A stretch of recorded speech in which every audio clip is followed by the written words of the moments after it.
Jack Greene, the Jolly Green Giant. Jack, can you hear me all right? Yeah, I can hear you. How you doing, buddy?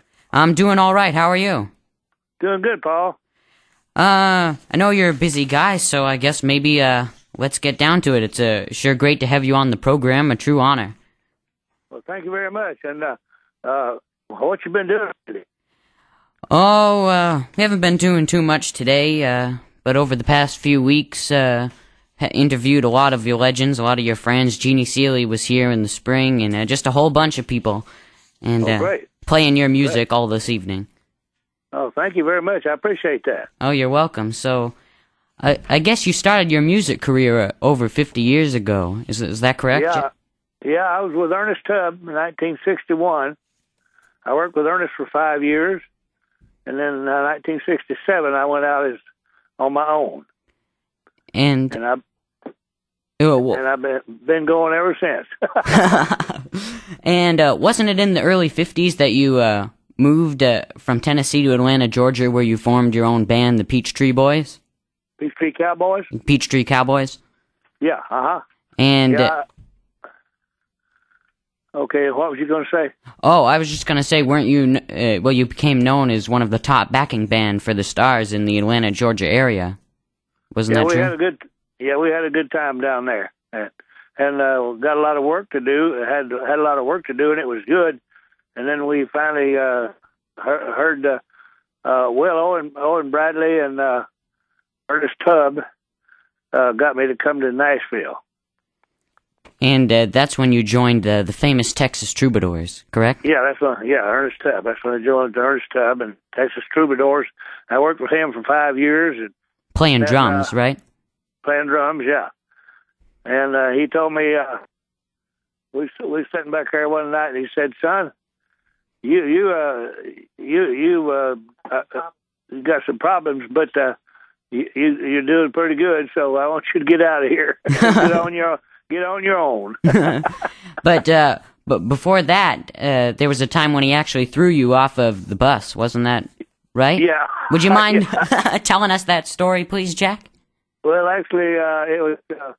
We were trying to do something out in the West, and we'd worked for about 7 or 8, 9 days, and so Ernest he got drunk, and when he got drunk, he was a different kind of guy. So he used to get pretty mean. Yeah, he got mean. He told me. He said. He started telling me all my problems, you know. Yeah. And I had my problem with my wife and my kids and all that stuff, and I was gone all the time, and they were always telling me, "Come home, Daddy. We're loving you. Come home, Daddy." But you know, they kept us out on the road so much, and finally they gave up on us and went out of town. So I took the kids back, and I didn't know where to go, where they were. Sure. And then Ernest, I told Ernest that he had some problems he couldn't handle, but I could handle mine. Yeah, and that's when he threw you off the bus? That's when he threw me off the bus. Did he hit you in the knee with that big gold diamond ring of his? Yeah, he did. Yeah, he did, yeah. Leon Rhodes was on here last fall, and he was telling me some stories about that ring. Is that right? Yeah. And, well, I guess, so Ernest encouraged you to embark on your own solo career, and you soon released There Goes My Everything, which sort of changed everything for you, right? Sure did, yeah. It was wonderful, and Owen Bradley was the producer. And so Owen got me going, and Ernest told him to get me going. And so Ernest started giving me all these great songs, and Ernest told me to go out and get on my own, so I did. And in 1967, you received many prestigious awards from the Country Music Association, everything except Female Vocalist of the Year. As Jeannie Seely says. So what did it feel like to be recognized by the CMA in such a huge way? Oh, it was wonderful because the CMA was kind of new at the time, I think. Yeah. And I was so glad to be with Ernest, and then when Ernest told me to get out on my own, it was the greatest thing ever happened to me because I've been working ever since that time and been on the road and loving all of the folks that I meet all the time, and I see old friends all the time, and I make new friends all the time, and Sure. And we always run up and down the highway and sing for the people, and if we don't have nothing to do out there, we do something on the Grand Ole Opry. And you became an Opry member actually in '67, that same year. So I guess you've been a member for about 41 years now. This December, is that right? Yeah, time flies, don't it? It sure does. And of course, you're on the Opry just about every week. Of course, when you're not playing out of town at a show. Yeah, if we're in town, yeah, we're on the Opry, and we will be in this weekend. Matter of fact. Oh well, everyone. I hope will listen in. I usually catch it on my XM satellite radio. So I guess in 1969 you released another one of your signature songs, "A Statue of a Fool," and that went right to #1. But Owen Bradley did not want to originally release that, did he? No, he didn't like that. It was the original was fast, you know. The original was da da da da da da da da da. It was fast. Oh, it's hard to imagine it like that.